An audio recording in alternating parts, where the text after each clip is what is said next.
ভাবতেই অবাক লাগে, মহাগ্রন্থ আল কোরআন আমাদের রব সৃষ্টিকর্তা মহান আল্লাহ তাআলা তার কাছ থেকে আগত একমাত্র জিনিস, যা 1500 বছর ধরে অক্ষত রয়েছে, যার একটি বিন্দু নোক্তা আজ পর্যন্ত পরিবর্তিত হয়নি।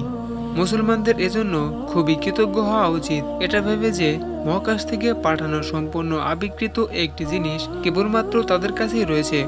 তিনি নিজেই বলেছেন এটাকে তিনি নিজেই সংরক্ষণ করবেন।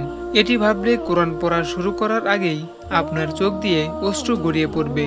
আবু হুরায়রা রাদিয়াল্লাহু আনহু কখনো কখনো কোরআন পড়ার পূর্বে অজ্ঞান হয়ে যেতেন এবং বলতেন, হাজা কিতাবু রাব্বি, এটি আমার প্রভুর কিতাব। কিন্তু এই মহাগ্রন্থকে নিয়ে আমরা মাঝে মাঝেই কিছু অযাচিত অবস্থার সম্মুখীন হই। তার মধ্যে একটি হলো, আগুনে কোরআন পড়ে না কেন। কোথাও আগুন লাগলেই একটা গ্রুপ হাজির হন যে ঘটনাস্থলে অক্ষত কোরআন পাওয়া গেছে। বড়ই আজব এই শ্রেণীর লোক। তাদের বাস্তব জীবনে কোরআন না থাকলেও আগুনে পোড়া নিয়ে তাদের কৌতূহল আর মোছামুছির শেষ নেই। কোরআন আগুনে পোড়ে না, কারণ কোরআনের ওপর চামড়া বা মোটা লেদার জাতীয় হার্ডবোর্ড বা পেপার থাকে এবং কাগজের ভাঁজের ভিতরে অক্সিজেন পৌঁছাতে পারে না। এজন্য কোথাও কোথাও আমরা দেখতে পাই সবকিছু পুড়ে গেলেও কোরআন অক্ষত অবস্থায় থাকে।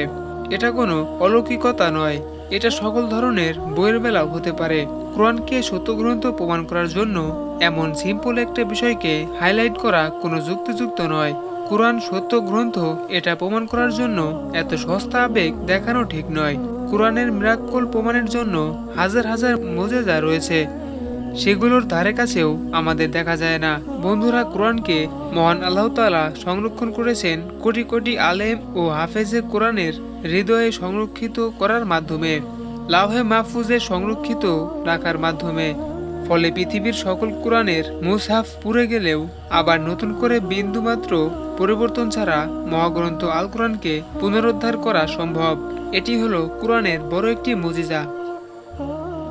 তো বন্ধুরা, আজকের ভিডিওটি এ পর্যন্তই ছিল। যদি ভিডিওটি ভালো লেগে থাকে তাহলে একটি লাইক দিবেন এবং চ্যানেলটিকে সাবস্ক্রাইব করবেন পরবর্তী ভিডিও দেখার জন্য।